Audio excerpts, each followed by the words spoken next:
Welcome to all in your Hindi class. Today's subject is Hindi literature.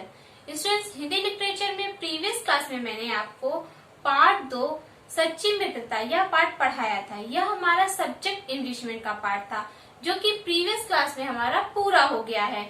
आज हम नया part शुरू करेंगे। आज का पार्ट है हमारा पार्ट 3 हमारे राष्ट्र प्रतीक। स्टूडेंट्स, यह पार्ट आपका एक्टिविटी का है तो इसका भी कोई भी वर्क आप अपनी क्लास की कॉपी में नहीं करेंगे। स्टूडेंट्स, इस पार्ट में हमारे राष्ट्र प्रतीकों का उल्लेख किया गया है। हमें इन राष्ट्र प्रतीकों को जानना चाहिए तथा इनका सम्मान करना चाहिए। तो स्टूडेंट्स, आइए अब हम पार्ट को शुरू करते हैं। Open your book and open the page number 16। Bharat एक स्वतंत्र राष्ट्र है। हम सब भारत के नागरिक हैं। प्रत्येक राष्ट्र के कुछ प्रतीक चिन्ह होते हैं। हमें इनके प्रति सम्मान प्रकट करना चाहिए। इन प्रतीकों का अपमान राष्ट्र का अपमान माना जाता है।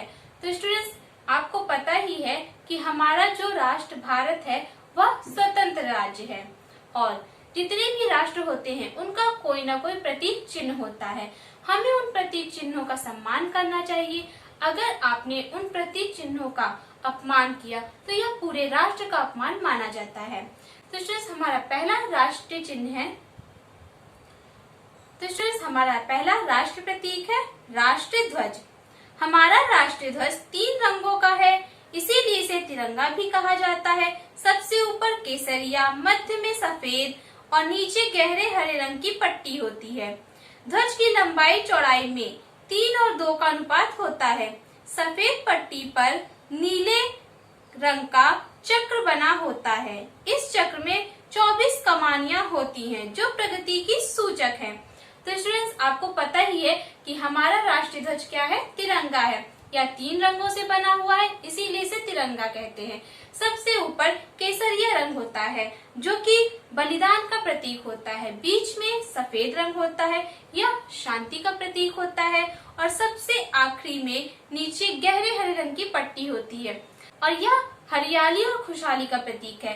स्टूडेंट्स, हमारे राष्ट्रीय ध्वज के बीच में एक नीले रंग का चक्र भी बना हुआ है और इस चक्र में 24 तीलियां हैं जो हमें यह बताती हैं कि हमें प्रतिदिन 24 घंटे कार्य करना चाहिए जिससे हमारे देश की प्रगति होती रहे। नेक्स्ट है आपका राष्ट्र प्रतीक। यह प्रतीक सम्राट अशोक द्वारा सारनाथ में बनवाए स्तंभ के ऊपरी भाग से लिया गया है। इसमें 4 सिंह हैं जो पीठ मिलाकर खड़े हैं। चौथा सिंह पीछे होने के कारण सामने से दिखाई नहीं देता। इनके नीचे बीचों बीच एक चक्र बनाया गया है। इसके दाहिनी ओर वृषभ और बाईं ओर घोड़ा यानी अश्व है। इसके नीचे लिखा है सत्यमेव जयते। इसका अर्थ होता है सत्य की विजय होती है।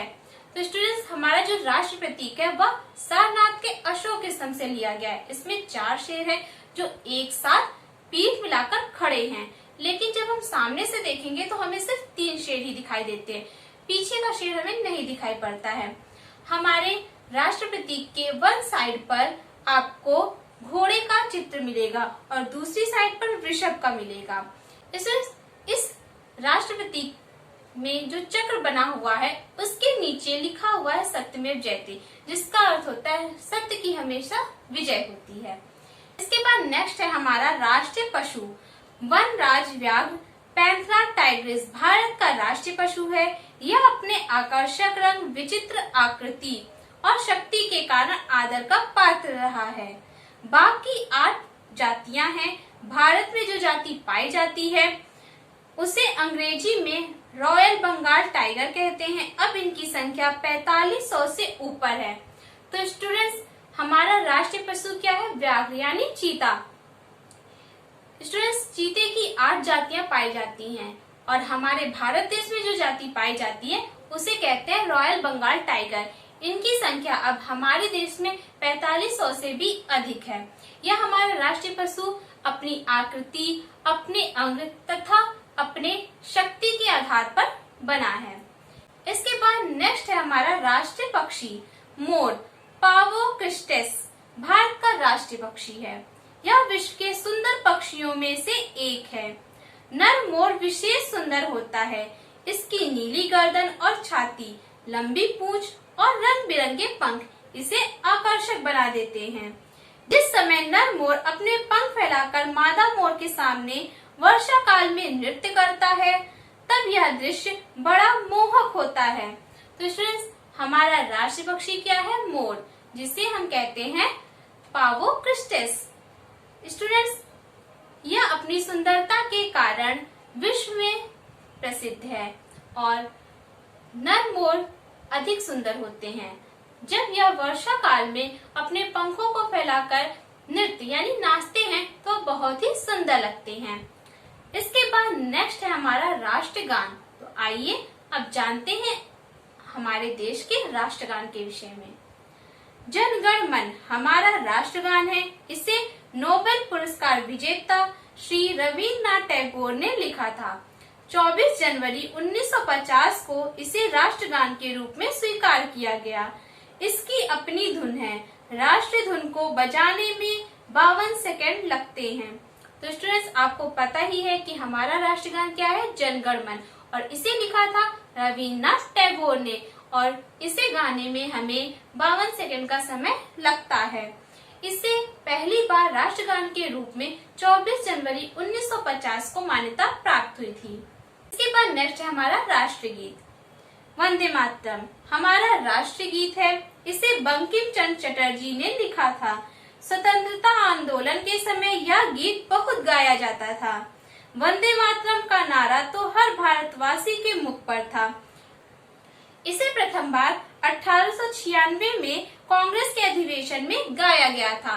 तो स्टूडेंट्स, आप लोगों को पता ही है कि हमारा राष्ट्रीय गीत है वंदे मातरम, और वंदे मातरम जिस समय हमारा देश आजाद हो रहा था उस समय सभी भारतवासियों के मुख पर था। स्टूडेंट्स, इस गीत को लिखा है बंकिम चंद्र चटर्जी ने। वंदे मातरम गीत को पहली बार 1896 ईस्वी में कांग्रेस के अधिवेशन में गाया गया था। तो स्टूडेंट्स, ये थे हमारे राष्ट्रीय प्रतीक। स्टूडेंट्स, यह था हमारा पार्ट, हमारे राष्ट्रीय प्रतीक। तो स्टूडेंट्स, आई होप अब आपको अपने देश के राष्ट्रीय प्रतीकों के बारे में जानकारी प्राप्त हो गई होगी। तो स्टूडेंट्स, इन जानकारियों को आप हमेशा याद रखिएगा। हमेशा इन राष्ट्रीय प्रतीकों का सम्मान करिएगा, क्योंकि अगर आपने इन राष्ट्र प्रतीकों का सम्मान नहीं किया तो यह देश का अपमान माना जाएगा। स्टूडेंट्स, पाठ को पढ़ने के बाद अब आते हैं इस पाठ के कठिन शब्दार्थ पर। तो आइए अब हम इस पाठ के कठिन शब्दार्थ जानते हैं। आपका पहला कठिन शब्द है प्रतीक। इसका अर्थ होता है चिन्ह, प्रतिरूप।